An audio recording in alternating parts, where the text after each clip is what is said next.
You know what? In fact, if you suspend the tickets, we will come to watch that game. People will still come to watch that game. And let me tell you, football is our heritage as a nation. There is nowhere on earth Kenyans can be stopped from entering a match yenye wanataka kuona. This ticket thing going on, there is something wrong with this ticketing. Kuna kitu inaendelea. And we really need to know what is really going on with this ticket scam that is here in Kenya. Because right now, as we speak, I have like, I don't know how many inboxes asking me about tickets. Ni kama mimi niko huko, ni kama mimi ni mtu. You know, many of them are asking about tickets because they want to buy the ticket and attend the match. They don't want stories with anybody. But now you are suspending the sales of ticket because of an alleged breach that happened in the previous one. Now, this breach happened because there is something sinister going on about these tickets. There is. So msikuja hapa kutuletea stories ati mmesuspend. Mnasuspend na nyanya zenyu. You are suspending your own grandmothers. Listen, we will come to watch the match. We will even come to watch the match. So there is absolutely no way somebody is suspending tickets and instead of doing proper investigations on what is happening to these tickets, unatususpendia tickets, tutakuja kuwatch. A few hours ago, CAF prohibited the sale of tickets to attend Kasarani matches, and now it has recommended 3 changes to how Kenyans enter Kasarani, more so to the upcoming game between Kenya and Zambia. So CAF has recommended that there will be only 60% tickets sold for that match, that is 27,000 people into the stadium, and also that the local organizing committee and the Kenyan government should start a public media campaign to sensitize Kenyans on safety requirements and entry requirements into Kasarani. And the third thing is there will be no thermal tickets, that is the physical tickets, and only people allowed into the stadium are people with electronic tickets. And CAF finishes by saying that failure to comply with these new recommendations may see further sanctions to Kenya, where the home matches, where our matches shall be moved to other venues. Damn. News just in, an update regarding the CHAN ticketing issue. Now, CAF has frozen ticket sales for all upcoming fixtures at the Moi International Sports Center, Kasarani, of course, citing security and safety breaches during the Kenya versus Morocco match that was played yesterday. And that freeze, of course, affects ticket sales for the Kenya versus Zambia match that is set to be played on Sunday. Now, wanasema this has been necessitated by incidents that happened yesterday. Wanasema kulikuwa na broken gate, fans got into the stadium without tickets. Wanasema the media area was breached. Wanasema kulikuwa na overcrowding beyond capacity, and they say that they are assessing the situation and will give direction in the next few days. Is this the start of another football headache for Kenya? For thousands of fans who streamed into Kasarani Stadium this weekend, the mission seemed simple enough. Watch Kenya take on Morocco, cheer, and head home without the usual chaos.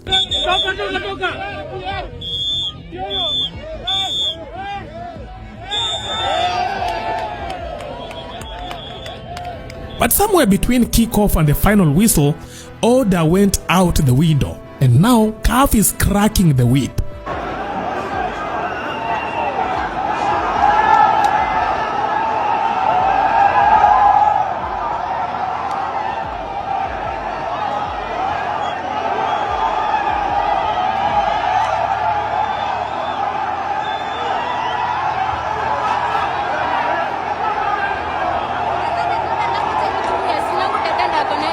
The Confederation of African Football has frozen all ticket sales for upcoming fixtures at Moi International Sports Center, including next Sunday's Kenya versus Zambia clash. All thanks to a broken gate, hordes of ticketless fans flooding in, overcrowding well beyond capacity, a media center invasion, and yes, the unmistakable sting of tear gas.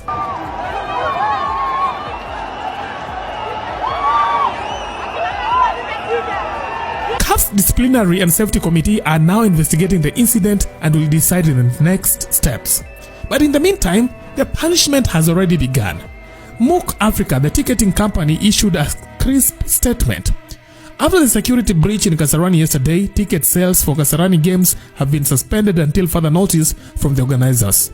Those who tried to grab seats for the Zambia clash were met with a digital comeback letter sign, promising sales would resume on August 12th at 7 p.m. Mumesikia hiyo maneno ama bado haijafika huko kwenu? Imefika? Na mbona hamsemi?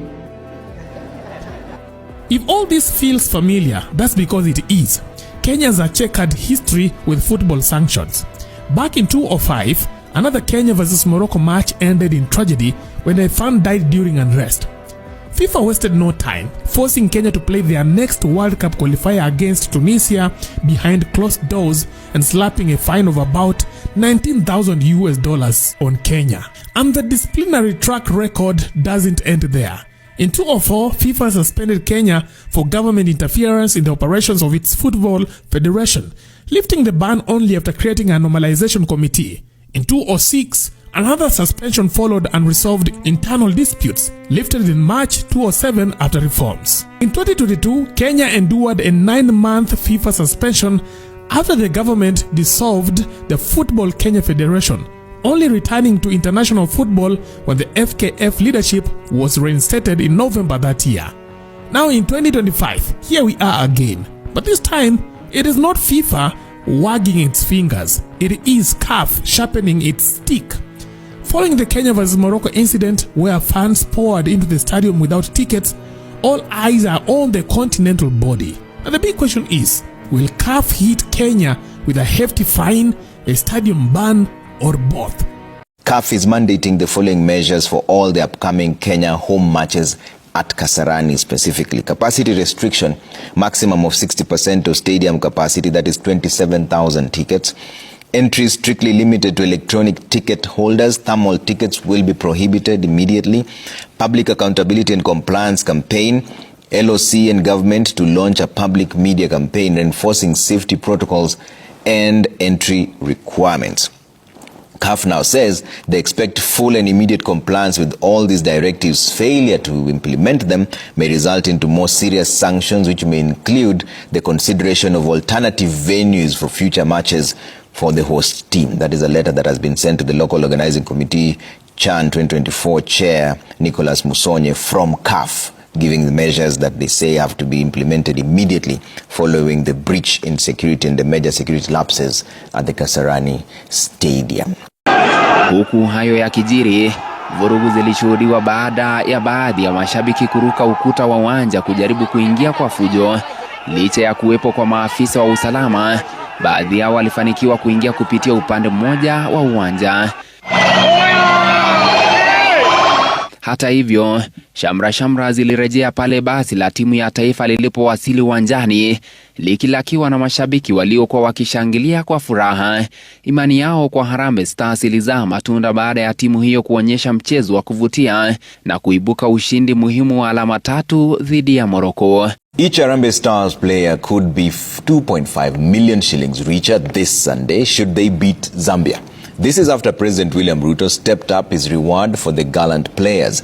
Should Kenya beat bottom place Zambia, they will qualify for the quarterfinals as the top team in Group A. Speaking when he visited the team here in Nairobi today, where he delivered the 1 million per player for yesterday's hard-fought win against Morocco, President Ruto also promised to allocate 2-bedroom affordable housing units to each player if they win their quarterfinal match. It is the windfall period for Kenya's national team Harambee Stars, whose light has shone brighter during the ongoing African Nations Championship. And just like he did in the previous 2 matches, President William Ruto visited the team Monday morning, bearing the goodies for Sunday's triumph against red-hot Atlas Lions of Morocco, with the Stars dimming Morocco's 14-match CHAN unbeaten streak to climb up to the summit of Group A with 7 points. Mimi niliona ni karibu mmezoea kucheza watu 10. The president promising to sweeten the deal for next Sunday's clash between Kenya and Zambia, Adding 100,000 shillings in the 1.4 million shillings each player was expected to receive as bonus from the 60 million shilling reward for qualifying for the quarterfinals. Sunday tukishinda hivi kila mtu 2.5 million. The deal expected to get even better should the team qualify for the semis, according to the 70 million shilling bonus earlier promised for qualifying for the finals, with each player getting an affordable housing unit in a location of their choice. Hapo unapata milioni moja yako na affordable house 2 bedroom. The houses expected to get bigger as the competition graduates. Tukipita semi, mina upgrade ile affordable house kutoka 2 bedroom inaenda 3 bedroom. The players will, however, have to follow certain ground rules before the house deals are initiated. Leo ujiandikishe kwa affordable housing. Usikae tu umeng'edhia hivi unafikiri sasa iko na mpango, kwa sababu lazima pia tufuate sheria. So far, the squad has already collected 2.5 million shillings each, pushing the total monetary rewards for the team to 105 million shillings. Something and a goal here finally from the Harambee Stars. Kenya remains unbeaten in the competition after the 1-0 shocker against two-time CHAN champions Morocco, Puts it in the net. a 1-1 draw against Angola, and a 1-0 humiliation of former champions DR Congo. The team is expected to get 600 million shilling lump sum prize money should they lift the CHAN trophy. But tactics didn't help nothing. It was what you promised the players. So thank you again very much for that. All Kenyans were saying this is the group of death. And we kept saying it is not the group of death. It is the group of opportunity for Kenya to shine. Kenya goes into the Sunday's fixture in search of at least a point to seal their last 8 slot as they await the outcome of the other matches in Group A. I bought this video from the Bahatis. Wako wapi sema fichoni ama? Tunakuona wakipresent. Kasarani, tujaze. Mkipiga hao watu, mtutolea aibu. Sawa? Jo watu wanajifanyanga wazungu sana. Tuna peana 1 million. Yes. Wape pesa yao, leo hakuna cloud. Leo hakuna cloud. Imefanyika. Amepiga Morocco. Leo hakuna cloud. Patie pesa yake. Majamaa, mimi naambia ni bulanda, mambo inachacha. So iko hivi. Orizo amesema atapatia Harambee 2.5 million wakishinda against Zambia on Sunday. Na nyinyi mnajua Wakenya watugange shughuli ya bure. Mimi naambia ni bulanda. Mimi kama accountant wao, saa hii hawa si Harambee Stars wako na 2.5. Juu wamewin game 2 na wakadraw game jamu. Hiyo inakuwa 2.5. So inamaanisha on Sunday wakipiga Zambia wanapatiwa 2.5 nyingine. Mjamaa kuna mita ngapi? Mita ngovu. Alafu on top of hiyo, Orizo amesema hiyo Sunday bado akiwapatia 2.5 anawapatia makeja yenye ni 2 bedroom. Mjamaa nakwambia ni bulanda. Atueni mchezaji umeshaingiza mita kwa bwang na uko na mita na uko na keja 2 bedroom. Mjamaa table unawaacha. Kukimbiza na watu kwa kiwanja unachoka, una sweat bure, unaachana nayo. Unatu area yako unatulia, unafungwa busy. Mimi nakwambia ni bulanda. 1 million per player is a good thing, is a good guest. Where's the money coming from? Must be this major. Is that how to develop talent? Can we just have that money, whether we have got CHAN or not? Where that money has come from, because I don't see this money on the budget. Because the president was saying, my team at the ministry talked about 200 million, but I'm making it 600. Is adding 400 million. How? But the government structure is organized. You have to start with the budget. That for CHAN, we're going to use this much money for motivation. It has to be there. Other government pool to say 1 billion will be for CHAN, then you say this one for this one for this. But if you just say 600 billion, the way the president said, hiyo pesa inatoka wapi? Hiyo pesa kama hatukuwa na CHAN, hiyo pesa nani angekula pesa there was no CHAN? Because like that money was just hanging around then some gunia somewhere. We want to know hii pesa kama itakuja kutolewa kwa bank ama wapi. Those are going to be paid. Leta pama mide kama sema form matatizo sishere leo tupige kelele rau najipa mwe fabish na sunicho mkono nipunguze stress. tunazisukuma dimesti mangwa kando besti east paka west na seti masensi mina ikikitabanusha waikisikia kweli fala unaeza jozimia anateta ati siyo koro acha basi ni washikigoro